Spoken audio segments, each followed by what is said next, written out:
Life can end in the most unexpected ways, and the shocking cases I'll be covering today are some of the strangest ever recorded. From a fake plumber drowning inside a rooftop water tank to a cockfight handler whose own rooster left him bleeding out in the dirt before the match even began. Welcome back to Last Moments. It was on the 19th of July, 2019, in Lagos, Nigeria. In a busy apartment compound, several large plastic tanks sat on the rooftop, storing water pumped up from a borehole below. And for months, sand and sediment had been quietly building up inside them, slowly turning the water brown and obstructing pressure. Chinedu Okafor was 25 years old, cheerful by nature. He ran a delivery business which was struggling, and he was knee-deep in debts. And it was so bad that people around him had begun to notice his gloominess. When the landlord, calling from abroad, agreed to pay for the rooftop tanks to be cleaned and asked tenants to find someone for the job, Chinedu saw an opportunity. He contacted the landlord directly, told him he had a worker ready, and collected the full payment. But there was no worker, only Chinedu, who had overheard plumbers talking about tank cleaning once and believed that was enough. He told nobody what he planned, because splitting the money meant losing the point entirely. So one afternoon during a power outage, while the compound was quiet and most residents were indoors, he climbed alone to the rooftop carrying a dustpan, a small bucket, and a broom. I do not think he climbed that rooftop out of recklessness. I think he climbed it because he was desperate and had convinced himself, the way desperate people sometimes do, that it would work. The tank he chose held 5,000 liters. And rather than leaning into the tank, Chinedu entered it completely and began scooping the sediment into the bucket with the broom and dustpan. The work was awkward and slow and physically exhausting under the open Lagos heat. Then the power came back. Somewhere below, a resident noticed the water pressure was low and assumed the tank simply needed refilling. So she switched on the electric pump. And within moments, water surged upward through the pipes and crashed into the tank with Chinedu still inside. I don't think she had any idea how that completely ordinary thing meant for the man in the tank 5 floors above her. Inside, the walls were smooth, curved plastic. Making it wet now meant there was nothing to grip on. The space was narrow. The water was still rushing in, and every attempt to push himself upward used energy he could not recover. The rooftop sat several floors above the street, and the generators and traffic below swallowed any sound he made, and nobody came. By the second morning, residents began noticing a foul smell from their taps and dark, discolored water spreading through the compound. They complained to the landlord, who revealed he had already paid Chinedu for the job, and immediately the compound assumed he had taken the money and disappeared. Some called him a thief. Others said they always knew his financial trouble would lead somewhere bad, and not one person looked up at the rooftop tanks above them. Maintenance workers were finally sent to inspect the tanks directly. When workers got to one of the tanks, they discovered Chinedu's decomposed body submerged inside the water. Investigators later concluded that he had drowned after becoming trapped inside the rapidly filling tank with no way to climb back out. Investigators found the dustpan and improvised bucket apparatus still in the tank, supporting the reconstruction of events. After the incident, the compound's entire water system was drained and disinfected, while the landlord reportedly ordered permanent locking covers and stricter maintenance procedures for all rooftop tanks afterward. But desperation is not the only thing that puts a person in the wrong place at the wrong time. Sometimes it is simply the night, the rain, and a chain of ordinary events that nobody could have seen coming. It was on the 18th of October, 2021, at the Appalachian Plateau. The region had been quiet for weeks, beneath wide open skies and dense woodland, but that night the rain came hard and did not stop. Larry Godson was 48 years old, a practical and steady man who worked maintenance jobs on cattle properties across the Appalachian Plateau, rising before dawn most mornings and going to bed early most nights, rarely changing his routine and rarely complaining about it. His wife, Joyce, shared the farmhouse with him, a modest building that sat at the base of a rocky hillside several miles outside their small rural community, with stepped grazing land rising sharply behind the property and neighboring cattle ranches spreading out across the plateau below. Heavy rain had been falling for hours that night, soaking into the hillside and loosening the soil between the rocks and scrub grass on the slope behind the house. Most of these stories have a moment where someone made the wrong call. Larry went to bed. That is all he did. and I think that is what makes this one sit differently from almost everything else I cover. Sometime after midnight, a young bull from a nearby pasture pushed through a section of rain, weakened fencing, and wandered onto the open hillside in the darkness, climbing higher along the muddy ridge above the farmhouse without any awareness of what lay below. The saturated hillside suddenly gave way beneath the rain-soaked ground. A fast-moving debris flow of mud, loose rock, and uprooted earth surged downhill toward the farmhouse, carrying the bull within it as the slide tore through the slope.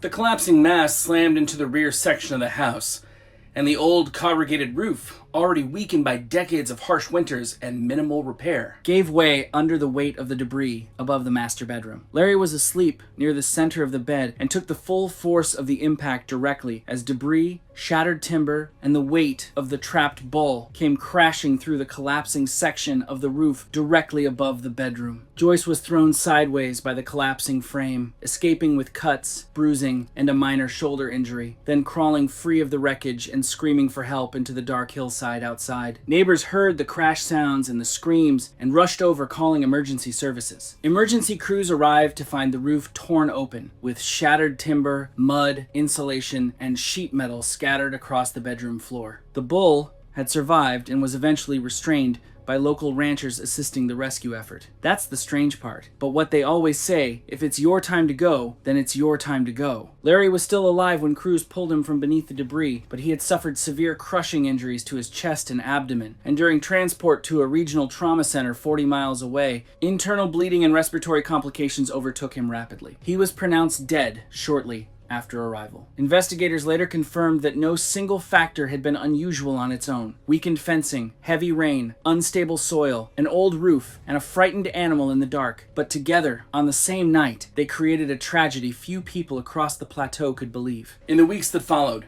county officials inspected rural properties sitting below elevated grazing land, identifying risky fencing lines and slope conditions. New guidelines required ranch owners to reinforce hillside fencing and install drainage channels along upper ridgelines. Authorities quietly recommended against reconstruction directly below the slope. Larry Godson was buried in a small community cemetery not far from the valley, where he had spent most of his working life. This next story I found takes place inside a controlled clinical environment, where every risk was understood, every protocol existed for a purpose, and tragedy still found a way through. It was on the 10th of February, 2018, at a small hyperbaric medicine clinic on the outskirts of Houston, Texas, where a routine treatment session inside one of the facility's sealed chambers was already underway before the morning turned fatal. Reinhard Branson was 52 years old, a retired construction foreman from Beaumont who had been attending the clinic for several weeks, undergoing hyperbaric oxygen therapy as part of his recovery from a non-healing diabetic wound on his lower leg, a condition his doctors had hoped the sessions would finally begin to resolve. The chamber was a single-person unit, a long, transparent acrylic cylinder sealed at one end and pressurized with pure oxygen. Reinhardt lay inside wearing a light cotton gown, an approved paper magazine resting on his chest, while the attending technician monitored his vitals from the external console just a few feet away. What nobody knew was that deep inside the chamber's sensor assembly, a small section of monitoring cable had been quietly failing for months.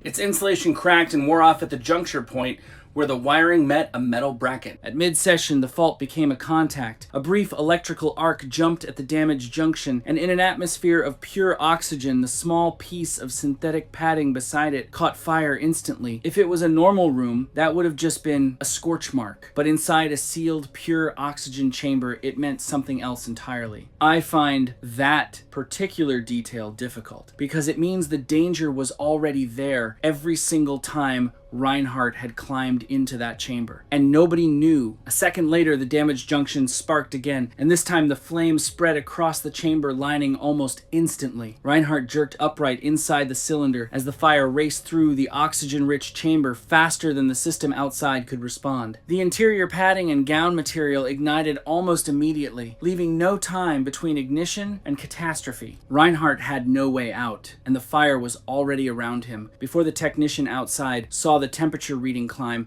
and triggered the emergency shutdown. They would have helped him, but it was too late. I wonder how long Reinhardt was screaming for help. The suppression system engaged, but could not work fast enough. The oxygen concentration overwhelmed the designed response window, and the simultaneous venting and emergency depressurization could not occur instantly without risking structural failure and decompression injury, leaving oxygen concentrations dangerously high during the critical first seconds of the fire. A second technician rushed to the external panel and forced the manual vent override, and during that intervention, a burst of superheated discharge came back through the external vent interface and burned his forearms and hands severely before the system finally began to stabilize. Reinhardt Branson died from catastrophic thermal injuries and inhalation burns sustained during the oxygen-fed chamber fire, a man who had come in that morning for a routine session. This part really breaks my heart. He came to get treated, but did not leave alive. The investigation that followed found degraded internal wiring, oxygen concentration levels above recommended therapeutic margins, and combustible materials inside the chamber that should have been replaced with fire-resistant alternatives long before that morning. In the weeks that followed,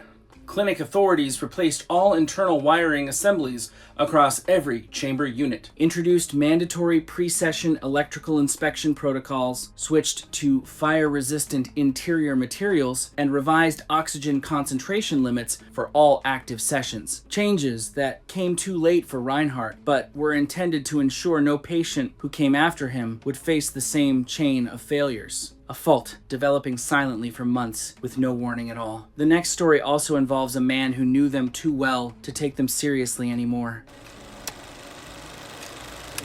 It was on the 27th of August, 2022, at a regional youth athletics trial meet in Western Germany, where the sky was clear, the ground was dry and firm, and the infield grass had been baked hard by weeks without rain. Heinrich Adler was 74 years old, a certified field safety official with more than 30 years of experience supervising throwing events across Western Germany. He knew javelin meets better than almost anyone. He had watched thousands of throws, measured thousands of distances, and reset hundreds of landing sectors without a single serious incident. But in the days before this meet, he had been feeling unwell, tired, and short of breath, and yet he came anyway, because the team was short-staffed and the selection meet mattered. I recognize that kind of loyalty, showing up when you probably should not, because walking away feels worse than pushing through. During the javelin session, one of the implements had been planted into the turf near the sector boundary to temporarily mark a previous landing point. The shaft angled awkwardly after repeated movement around the field. When a throw was completed, Heinrich walked out to measure the distance and reset the sector. He noticed the javelin partially blocking the measuring path and decided to remove it himself before the next attempt began. He gripped the shaft with both hands and pulled upward, but the point had wedged deeper into the hardened ground than he expected. As he twisted the javelin sideways to loosen it, the tip suddenly tore free from the compacted turf. Heinrich stumbled backward off balance, his foot catching uneven ground near the measuring line, and as he fell, the javelin recoiled across his body, the pointed tip striking him high in the neck. The contact lasted only a moment, but the injury was catastrophic. 30 years of experience, and the thing that ended it was one careless moment, handling something he had worked around his entire life. Nearby officials rushed to him immediately. On-site medical staff reached him within seconds. They managed his airway and stabilized him as best they could before arranging urgent transport to hospital. He was alive, but critically injured. Heinrich had suffered a severe penetrating injury to the upper neck, with major damage to blood vessels and the airway to that region. Doctors worked through the night, but the trauma was too great. He died the following day. A post-incident review found that the primary cause was manual extraction of an embedded javelin without proper tools or a safe body position. Contributing factors included the backward stance he had taken, the lack of clearance between himself and the implement's path, and the use of a competition javelin as a field marker rather than a cone or flag. Following Heinrich's death, athletics authorities introduced several new safety rules. Officials were no longer permitted to manually pull embedded javelins from the ground during active sessions. Designated cones and flags were made mandatory as field markers instead of throwing implements. A strict rule was introduced requiring no official to stand behind the line of force during any extraction, and refresher safety training was made compulsory for veteran officials returning to high-load events. Experience without caution is its own kind of risk. But the next story involves a man who had been warned directly, repeatedly, by people who knew exactly what they were talking about and chose to proceed anyway. On the 23rd of January, 2020, a large crowd gathered quietly that morning inside a coconut grove on the outskirts of a small farming settlement in western Tamil Nadu, where a rough dirt ring had been scraped into the dry earth. Wooden barricades formed a loose circle around it, and lookouts had already been posted along the nearby roads to watch for police. Raman Velu was 35 years old, worked irregularly as a diesel mechanic, and was well known inside the local underground cockfighting circuit as someone who treated every match like a public test of his reputation. For years, Raman had raised fighting roosters behind his family compound, training them through rough handling and wearing the cuts and puncture wounds from those sessions like badges of honor, telling anyone who would listen that only nervous handlers ever got hurt. In the weeks before the Pongal festival, he became obsessed with one particular rooster, a bird that had already won several matches but was known to struggle violently when restrained. Experienced handlers warned him that the animal became dangerously unpredictable once steel blades were fitted to its legs. Raman dismissed every warning. Several experienced handlers warned him, "I want to be clear about what that means. These were not cautious outsiders. These were men who worked with bladed birds regularly, and they were still telling him to be careful." He dismissed every one of them. He arrived at the grove that morning carrying the rooster under one arm, arguing loudly with another, better over the odds. And other participants later said he seemed distracted and overconfident, repeatedly insisting the fight would be over within seconds. When the time came to fit the curved steel blades onto both birds, Raman refused to hand his rooster to another handler and insisted on doing it himself, even as the bird was already twisting and straining from the surrounding noise, heat, and the presence of the opposing animal. As he struggled with the strap, the rooster kicked upward sharply several times, and one blade sliced across his thigh before another drove deep into the upper part of his leg near the groin. The crowd assumed it was a minor cut at first, the kind handlers dealt with regularly, and Raman himself tried to stay on his feet. But within moments, blood was soaking through his clothing far faster than anyone expected, and he collapsed against the wooden barrier. And then the part I find hardest. Men standing around a dying man, arguing about whether calling for help would bring the police. Those minutes were not lost to panic. They were lost to confusion. Panic spread immediately, and because the gathering was illegal, several organizers fled before anyone could help, while others pressed shirts and towels against the wound, arguing about whether going to a hospital would lead police back to the grove. Those lost minutes proved fatal. Raman died from severe blood loss before doctors at a nearby government hospital could save him, and investigators later confirmed that one of the blades had severed the femoral artery high in the thigh. Police later opened an investigation into the illegal cockfighting event and identified several organizers and participants who had fled the grove after the incident. Authorities dismantled the makeshift fighting ring, seized equipment connected to the operation, and increased enforcement efforts around similar gatherings during festival periods. In the end, it was not a rival or a raid that took his life, but the very animal he believed he controlled. Up next, a young airport apprentice walks into a danger nobody noticed. It was on the 16th of December, 2017. The morning air was cold and sharp across the maintenance apron at a regional Swiss airport as ground crews moved between aircraft in the gray winter light, checking equipment, filing paperwork, and preparing jets for the day ahead. Lucas Keller was 19 years old, a quiet and eager apprentice from the canton of Zurich, still living at home with his parents and learning his trade one shift at a time. His supervisors liked him, describing him as attentive and willing, always ready to help carry tools, assist senior technicians, and learn from the edge of the action. I find it difficult to read about Lucas without thinking about how young 19 actually is. Still living at home, still learning, sent on a short errand on a cold morning. That is the full extent of what he was doing. That morning he was assigned to a routine wrap-up job on a narrow-body passenger jet that had just completed overnight maintenance and was being prepared to return to service. His role was simple: stay close, assist where needed, and follow instruction. Then something small went wrong. During a final tool inventory check,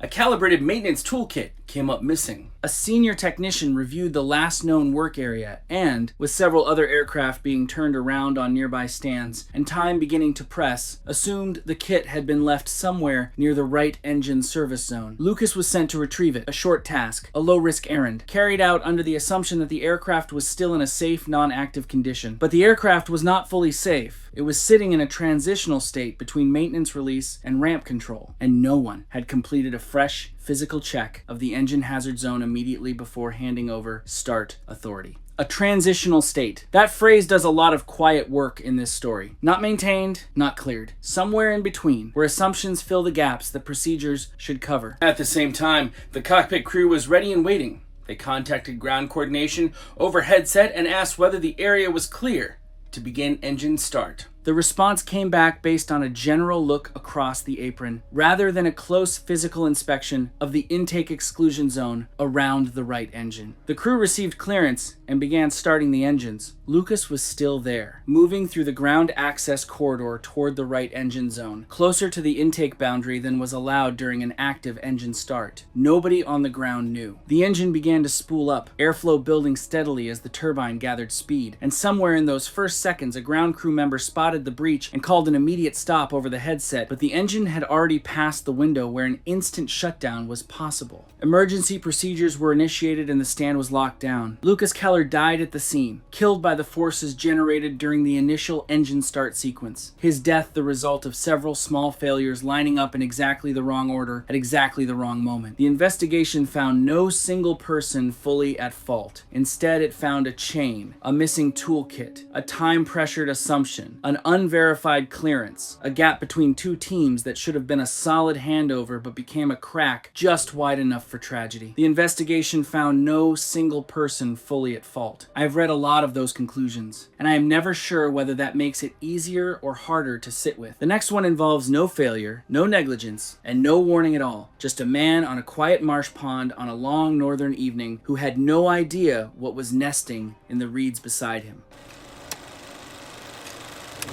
On the 14th of June, 2015, a vast Siberian marshland lay quiet and still beneath the pale light of a long northern evening. Winter had only recently released its grip on the frozen ponds, leaving behind dark, bitterly cold water and tall corridors of reeds stretching far across the wetland. Viktor Mikhailov was 37 years old, fit and focused. He was a forestry surveyor employed by a regional watershed and forestry monitoring service responsible for mapping peatland boundaries and documenting seasonal hydrological changes across remote wetland systems. He had been spending every spare hour training for an amateur kayaking competition planned for later that summer, paddling alone on quiet, isolated stretches of water whenever he could. His work regularly took him deep into undeveloped terrain, but he wasn't experienced in cold water survival and kayak recovery. That evening, he glided slowly into a narrow reed corridor on a remote marsh pond. The pond looked perfect, flat and windless, with long, unbroken stretches ideal for endurance practice. But what Victor could not see was that the wetland was an active nesting ground for several pairs of mute swans in the height of breeding season.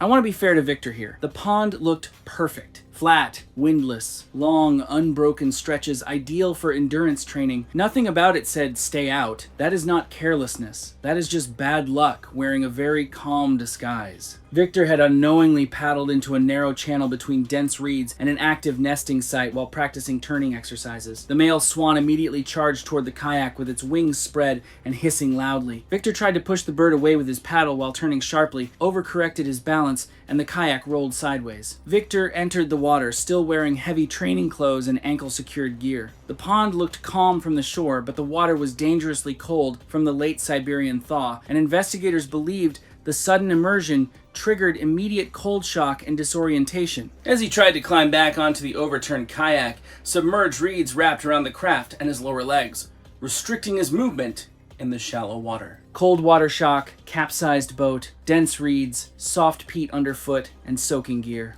I have to be honest, I am not sure experience alone saves you from that combination in water barely above freezing. People around said they saw him struggling to free himself while the swan continued circling aggressively nearby, rushing toward him whenever he splashed close to the nesting area. Fishermen positioned farther south across the marsh heard the commotion but could not reach him in time, the unstable peat shoreline making any approach nearly impossible. Wildlife officials later emphasized that the swan itself did not physically drown him. Instead, the attack triggered a panic response that caused the capsize, while the cold water, tangled vegetation, exhaustion, and restricted movement created the fatal drowning sequence. One investigator described it as a cascade of small, survivable problems occurring all at once in the worst possible location. Victor disappeared beneath the surface less than 15 meters from shore. His body was found the following morning in shallow water where underwater reeds formed a dense network beneath the surface. Officials emphasized that fatalities involving swans were extraordinarily rare, but the case showed how wildlife, aggression, panic, cold water, and environmental entanglement could combine into a deadly chain reaction with almost no time for recovery. Following the incident, local authorities introduced seasonal access restrictions to the marsh corridor, installed wildlife warning signs around nesting zones, placed buoy markers around exclusion areas, and updated regional hazard maps to discourage recreational entry during breeding season.